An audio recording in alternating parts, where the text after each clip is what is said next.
Hi friends, welcome to Sharath CTET YouTube channel. ఈరోజు మనం తెలంగాణకి సంబంధించి 10th క్లాస్లో ఈరోజు 7th చాప్టర్ చెప్పుకుందాం. శతక మధురిమ 7th చాప్టర్. ముందుగా సొంత వాక్యాలు చూద్దాం.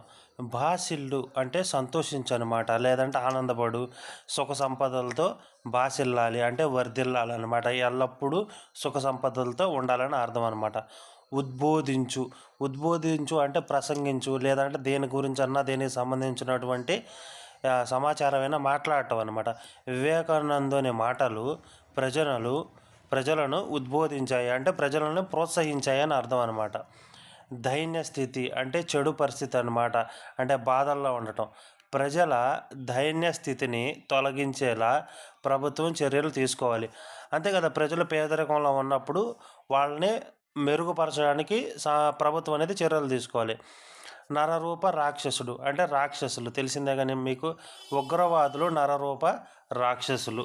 చూసారా ఎంత సింపుల్గా అయిపోయినాయో, చాలా ఈజీగా ఉంటాయి అన్నమాట. జస్ట్ మనం కొంచెం లాజిక్ వాడి రాయాలి అంతేనమాట. ఓకేనా, నెక్స్ట్ చూడండి.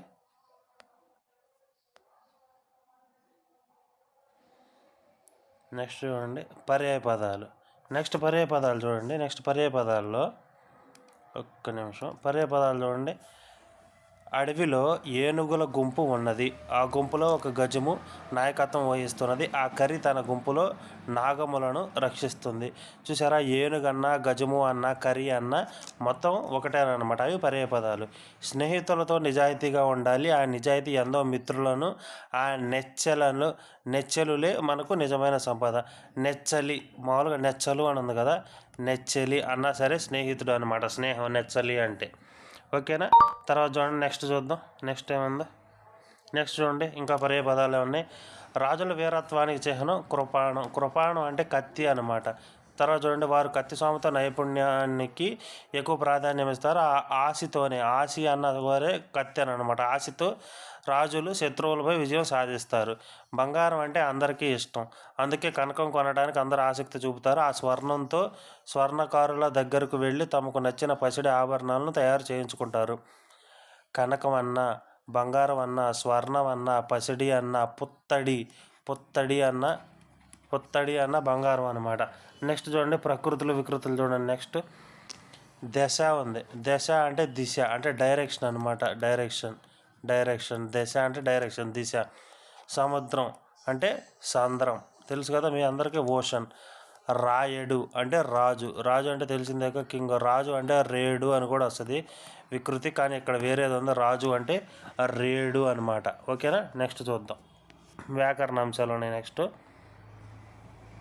ఇక్కడ చూడండి, ఇక్కడ ఏముంది, వ్యాకరణాంశాలు ఉన్నాయి. వ్యాకరణాంశాలు అనేక సందులు ఉన్నాయి. ఆల్రెడీ మనం చెప్పుకున్నటువంటి చాప్టర్లో రుగాగమ సంధి గురించి చెప్పుకున్నాం. రుగాగమ సంధికి సంబంధించి ఎగ్జామ్లు ఉంది. ఇక్కడ రుగాగమ సంధిని నేను ఏ విధంగా కనిపెట్టాను, రాలు ఉంది. రాలు అంటే మనకేం వస్తుంది, ప్లస్ తర్వాత ఆలు అని వస్తుంది. ఇక్కడ ఇంకోటి బాగా గమనిస్తే బుద్ధివంతురాలు అని ఉంది. ఇక్కడ దీన్ని మనం బుద్ధివంత ప్లస్ ఆలుగా విడదీసుకున్నాం. రుగాగమ సంధి రెండో సూత్రం ఏంటి, కర్మధారయంబునందు తత్సమమ్మున అంటే ఈ పక్కన అనమాట. పక్కన దశమమ్మున అత్వమ్మున ఉత్వంబు రుగాగమంబుగు అంటే ఇక్కడ ఆలు శబ్దం ఉండాలి. ఇది కర్మధారయమై ఉండాలి. ఈ కర్మధారయంలో లాస్ట్ పదం ఆ గనక ఉంటే, ఇప్పుడు తాలో ఆ ఉంది కదా, ఆ కాస్త ఊగా మారితే తూ అయింది. ఈ తూగా మారి ఇక్కడ ఆలు అని ఉంది కదా, ఈ ఆలు అని ఉంటే మధ్యలో ఎర్రనేది ఆగమంగా వచ్చి బుద్ధివంతురాలు అయింది. ఓకేనా, ఆ విధంగా బుద్ధిమంతురాలు. అది తర్వాత చూడండి, అచ్చోట. ఇది కూడా మనం చెప్పుకున్నాం. త్రిక సంధి కూడా చెప్పుకుందాం. ఆ, ఈ, ఏ అను సర్వనామములు త్రికములు అని చెప్పుకున్నాం. నేను ఎగ్జాంపుల్ చెప్పినప్పుడు ప్రతి లైను వివరించి రాశాను. ఇక్కడ చూడండి, అచ్చోట అని ఉంది. అచ్చోట ఉన్నప్పుడు దాన్ని ఏ విధంగా విడదీసుకోవాలని చెప్పాను. ఎగ్జాంపుల్ ఫస్ట్ ఆ ఉంటే విడదీసుకున్నప్పుడు రెండు ఆగా విడదీసుకోవాలి. ఇక్కడ ఆ, ఈ అని సర్వనామములు త్రికాలు. త్రికంబు మీది అసంయుక్త హల్లునకు ద్విత్వము బహుళంబుగా అను సూత్రం ద్వారా చాకి చావత్తొచ్చి అచ్చోట అయింది. తర్వాత మళ్ళీ మూడో సూత్రం ద్వారా ఈ ఆ అనే దీర్ఘం ఉంది చూసారా, ఆ దీర్ఘం అనేది హ్రస్వంగా మారిపోయి అంటే దీర్ఘం లేకుండా మారిపోయి అచ్చోట అని రూపం ఏర్పడుతుంది. దీన్ని త్రిక సంధి అంటారు. తర్వాత వృద్ధి సంధి. ఈ వృద్ధి సంధి కూడా నేను చెప్పాను. దివ్యౌషధం అంటే ఏంటి, వృద్ధి సంధి సూత్రం ఏంటి, అకారానికి ఏ ఐలు పరమైతే ఐకారం, ఓ ఔలు పరమైతే ఔకారం రావాలి. ఇక్కడేం పరమైంది, ఓ పరమైంది. ఓ పరమైనప్పుడు ఏం రావాలి, అవు రావాలి. ఇక్కడ దివ్య ప్లస్ ఓ దగ్గర అవు వస్తుంది. అప్పుడేమవుతుంది, దివ్య ప్లస్ ఔషధం అయిపోద్ది. అప్పుడు ఏమైంది? దివ్యౌషధం. ఈ వ్యా ప్లస్ ఏమైద్ది? వ్యవ్ అయింది. వ్యవ్ అయ్యి దివ్యౌషధం అయింది. దివ్యౌషధం ఏ సంధి? వృద్ధి సంధి. నెక్స్ట్ చూడండి, మళ్ళీ సాహసవంతురాలు. ఇక్కడ కూడా చూడండి తూ వచ్చింది. అప్పుడు దాన్ని ఏ విధంగా కూడా తీసుకుంటాం? సాహసవంత ప్లస్ ఆలు. ఇక్కడ తాలో ఆ అని ఉంది. ఈ ఆ కాస్త ఏమైద్ది? తూగా మారిపోద్ది. తూగా మారిపోయి ర్ర వచ్చింది. ర్ర ప్లస్ ఆ ఏమైద్ది? రా అయింది. అప్పుడు సాహసవంతురాలుగా మారిపోద్ది. నెక్స్ట్ చూడండి, సమైక్యత అని ఉంది. నెక్స్ట్ ఎగ్జాంపుల్ ఇది కూడా వృద్ధి సంధి. సమైక్యత అని ఏ విధంగా కూడా తీసుకుంటాం? సమా ప్లస్ ఐక్యత. మనకి మాలో ఆ అని వచ్చింది. ఆకేం పరవాలి? ఐలో పరం అయితే అయినే రావాలి. కాబట్టి అయినే వస్తుంది. ఇక్కడ మా ఉంది, ఇక్కడ ఐ ఉంది. మా ప్లస్ ఐ ఏమైద్ది? మా ప్లస్ ఐ ఏమైద్ది? మై అయిద్ది. మా ప్లస్ ఐ ఏమైద్ది? ఒక్క నిమిషం. చూసారు, ఇక్కడ మా ప్లస్ ఐ ఏమైద్ది? మై అయింది అనమాట. మా ప్లస్ ఐ ఏమైంది? మై అయింది. ఆ విధంగా వృద్ధి చెంది. తర్వాత చూడండి, ఎక్కాలం అని ఉంది. మీకు ఆల్రెడీ నేను ముందే చెప్పా. ఆ కానీ, ఈ కానీ, ఏ కానీ, ఈ 3 అక్షరాల్లో ఏది కనపడినా సరే అది త్రిక సంధి. ఇక్కడ ఫస్ట్ ఏ ఉంది కాబట్టి ఇక్కడ రెండో ఏ రాసుకున్నాం. ఏ ప్లస్ కాలం అని రాసుకుందాం. ఆ, ఈ, ఏ అనే 3 సర్వనామాలు త్రికాలు. కాబట్టి త్రికము మీది అసంయుక్త హల్లునకు ద్విత్వంబు బహుళంబు గానగం సూత్రం ద్వారా ఏ ప్లస్ కాలం అయింది. తర్వాత దాని ముందు ఏముంది? ఏ ఉంది. ఈ ఏ కాస్త ఏమైంది? మొదటి ఏగా మారిపోద్ది. మొదటి ఏగా మారిపోయి ఎక్కాలం అనే రూపం ఏర్పడింది. చూసారా ఎంత ఈజీగా ఉందో? అదేవిధంగా నెక్స్ట్ చూడండి, ఇక్కడ క్రింది పద్యానికి గణ విభజన చేసి గురువులగులు గుర్తించి ఏ పద్యమో తెలపండి అని ఉంది. నేను ఇక్కడ చెప్పను, ఎందుకంటే గురువులగులు ఏ విధంగా గుర్తుపెట్టాలని చెప్పి నేను ఇక్కడ గుర్తుపెట్టుకుంటూ వెళ్ళిపోతే మీకు అర్థం కాదు. కాబట్టి నేను ఆల్రెడీ వ్యాకరణం కూడా స్టార్ట్ చేశాను. వ్యాకరణంలో సందులు అయిపోయినాయి. సందుల తర్వాత సమాసాలు, ఆ తర్వాత ఛందస్సు, ఇవన్నీ స్టార్ట్ చేస్తాను. అప్పుడు అక్కడ చూడండి, మీకు క్లారిటీగా అర్థమైపోద్ది. అందుకనే నేను ఇక్కడ చెప్పట్లేదు. గురువు ఎలా గుర్తుపెట్టాలి, లఘువు ఎలా గుర్తుపెట్టాలని నేను ఇప్పుడు చెప్పినా సరే మీకు అది అర్థం కాదు. చాలా లెంతీ ప్రాసెస్. కాకపోతే నేను ఇక్కడ ఈ ఆట వేళది అనేది మాత్రం చెప్తాను. ఈ ఆట వేళది చెప్పుకున్న తర్వాత నేను ఒక సపరేట్ వీడియో పెడతాను ఛందస్కి. అప్పుడు మీకు అర్థమైద్ది.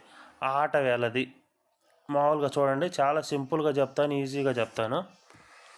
ఆట వేళది అనేది పద్యం అన్నమాట. పద్య ఛందస్సులో ఒకటి. ఓకేనా?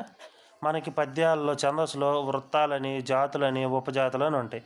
ఈ ఆట వేళది అనేది వచ్చేసి ఉపజాతికి చెందినటువంటి పద్యం అన్నమాట. ఈ ఉపజాతికి చెందినటువంటి పద్యం కావటం వలన దీంట్లో 4 పాదాలు ఉంటాయి.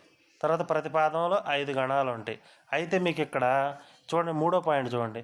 1, 3 పాదాలు ఒక రకంగాను, 2, 4 పాదాలు ఒక రకంగా ఉంటాయి. అంటే ఇక్కడ చూడండి, 3 సూర్యగణాలు, 3 సూర్య 2 ఇంద్ర అని ఉంది. ఇక్కడ మీకు సూర్యగణాలు అంటే ఏంది, ఇంద్రగణాలు అంటే ఏంటో తెలియాలి. ఫస్ట్ ఇది ఇక్కడ చూడండి, నేను రాసేసాను ఇక్కడ ఆల్రెడీ. సూర్యగణాలు 2 అంటే మనకి నా, హా, ఈ రెండింటిని సూర్యగణాలు అంటారు. అదేవిధంగా ఈ ఆరిటిని ఇంద్రగణాలు అంటారు. ఇక్కడ మనకేముంది? 1, 3 పాదాల్లో 3 సూర్య 2 ఇంద్రగణాలు రావాలి. అంటే ఇవి 3 సార్లు రావాలి, ఇవి 2 సార్లు రావాలి. అదేవిధంగా 2, 4 పాదాల్లో 5 సూర్యగణాలే రావాలి. 5 సూర్యగణాలంటే ఈ 2 5 సార్లు రావాలి. అంటే ఏదైనా రావచ్చు, ఏదైనా 2 సార్లు రావచ్చు, ఏదైనా 3 సార్లు రావచ్చు, లేదా 1 5 సార్లు రావచ్చు అనమాట. తర్వాత చూడండి, నెక్స్ట్ పాయింట్. ప్రతి పాదంలో 4వ గణం మొదటి అక్షరం యతి. ప్రాస నియమం పాటించలేదు. ఇలాంటి లక్షణాలు ఉన్న పద్యాన్ని ఆట వెళ్తే పద్యం అంటారు. క్రింద పద్యాన్ని గణ విభజన చేసి ఏ పద్యమో గుర్తించండి అని ఉంది. అయితే నేను ఇక్కడ ఫస్ట్ మీకు ఎగ్జాంపుల్ చెప్తా, ఒక్క నిమిషం. ఓకేనా? మనకేమని ఉంది? 1, 3 పాదాల్లో 3 సూర్య 2 ఇంద్ర. 3 సూర్య 2 ఇంద్ర. ఫస్ట్ మనం గురులగులు గుర్తుపెట్టుకుంటూ వెళ్ళిపోవాలి. ఇక్కడ మనకి ఆల్రెడీ గురులగులు గుర్తుపెట్టున్నాయి. మనకి 1వ పాదం 3వ పాదంలో ఏం రావాలని ఉంది? 3 సూర్య 2 ఇంద్ర రావాలి. అంటే ఇక్కడ గుర్తుపెట్టిన తర్వాత ఇదిగోండి, ఈ గీత తీసేయండి. ఈ గీత అసలు ఫస్ట్ తీసేయండి. ఈ గీత లేదనుకోండి, ఈ గీత లేదు. మనకు రూల్ ఏంటి? ఫస్ట్ 3 సూర్యగణాలు రావాలి. అంటే లైన్లో 3 సూర్యగణాలు రావాలి. 3 సూర్యగణాలు రావాలంటే సూర్యగణాలు ఏంటి అసలు? నా, హా, ఈ 2 సూర్యగణాలు. ఓకేనా? ఇప్పుడు మనం గురువులగులు గుర్తుపెట్టిన తర్వాత ఫస్ట్ ఏం వచ్చినాయి? ఫస్ట్ 3 వచ్చినాయి. ఓకేనా? ఫస్ట్ 3 వచ్చినాయి. 3 వచ్చిన తర్వాత గురువు వచ్చింది. అంటే మీరు గపుక్కున ఇది అనుకోవద్దు. ఎందుకు అనుకోకూడదు అంటే ఇది ఇంద్రగణం. కానీ ఫస్ట్ మనకి ఇంద్రగణం రాకూడదు, 3 సూర్యగణాలే రావాలి. 3 సూర్యగణాలు రావాలంటే మనకు ఫస్ట్ 3 లఘువులు ఉన్నాయి కాబట్టి నా అయితే, తర్వాత చూడండి లఘువు ఉంది, గురువు ఉంది, లఘువు ఉంది కాబట్టి హా అయింది.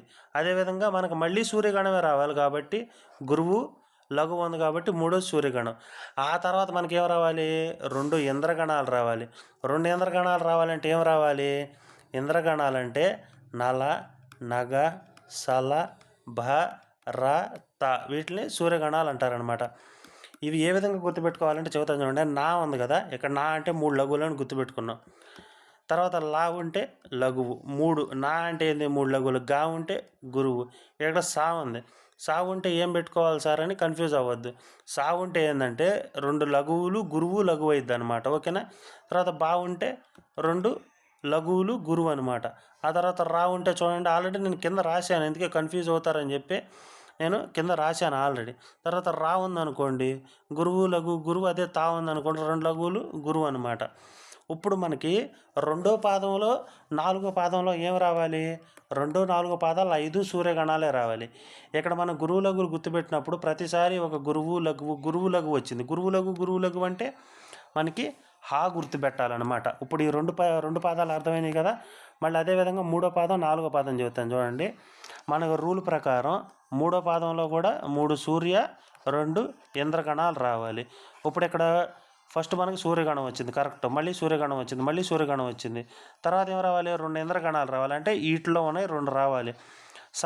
సలా వచ్చింది కాబట్టి ఇది కరెక్ట్. అదేవిధంగా ఇక్కడ చూడండి హ, నా, హ, నా లేదా హ, నా అని ఉంది. ఇక్కడ 5 సూర్యగణాలు ఉంది కాబట్టి ఇది ఆట వెళ్ది అని చెప్పుకుంటాం. అయితే ఇంకేముంది ఇక్కడ లాస్ట్ ఒక పాయింట్ ఉంది చూడండి. ప్రతి పాదంలో 4వ గణం మొదటి అక్షరం యతి. ప్రతి పాదంలో 4వ గణం మొదటి అక్షరం యతి అంటే ఇక్కడ ఆల్రెడీ అండర్లైన్ చేసి ఉంది చూసావు, ప్రతి పాదం అని ఉంది. మనం కింద నుంచి పైకి వెళ్దాం. ఇదిగో ప్రతి పాదంలో ఇది 1వ గణం, 2వ గణం, 3వ గణం, 4వ గణం. నెంబర్లు వేస్తాం చూడండి, 1, 2, 3, 4. ఇక్కడ ఫస్ట్ లెటర్కి ఇక్కడ ఫస్ట్ లెటర్, ఇక్కడ మా వచ్చింది, ఇక్కడ మా వచ్చింది, ఇక్కడ జా వచ్చింది, ఇక్కడ జా వచ్చింది. అంటే జా గుణింతంలో ఏదైనా అక్షరం ఉండొచ్చు, దాన్నే చూడండి ఇక్కడ. తర్వాత ఎత్ అనమాట. తర్వాత చూడండి వా వచ్చింది, ఇక్కడ వా వచ్చింది, ఇక్కడ బ్రా వచ్చింది, ఇక్కడ చూడండి బా వచ్చింది. అంటే బా గుణింతంలో అంటే బా నుంచి బౌ వరకు ఏ అక్షరైనా రావచ్చు అనమాట. బౌ వరకే కాదు, విసర్గలు కూడా రావచ్చు. అంటే బా గుణింతంలో ఏదో ఒక అక్షరం, దానికి ఏ ఒత్తుండని, హల్లుండని, ద్విత్వాక్షరం అవ్వచ్చు, సంయుక్తాక్షరం అవ్వచ్చు, ఏదైనా కావచ్చు, కానీ బా గుణింతంలోనే అక్షరం అయి ఉండాలన్నమాట. అది ఈరోజు క్లాసు.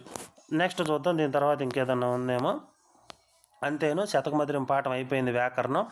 నేను ఛందస్సుకు సంబంధించి ఛందస్సులో అసలు గురువు ఎలా గుర్తుపెడతారు, లఘువు ఎలా గుర్తుపెడతారు, దాని రూల్స్ ఏంటి, ఏ విధంగా గుర్తుపెట్టుకోవాలని చెప్పి నేను మీకు కొన్ని షార్ట్ కట్స్, అదేవిధంగా కొన్ని ట్రిక్స్ అనేది సపరేట్ వీడియో చేస్తాను. ఆ వీడియో చూడండి.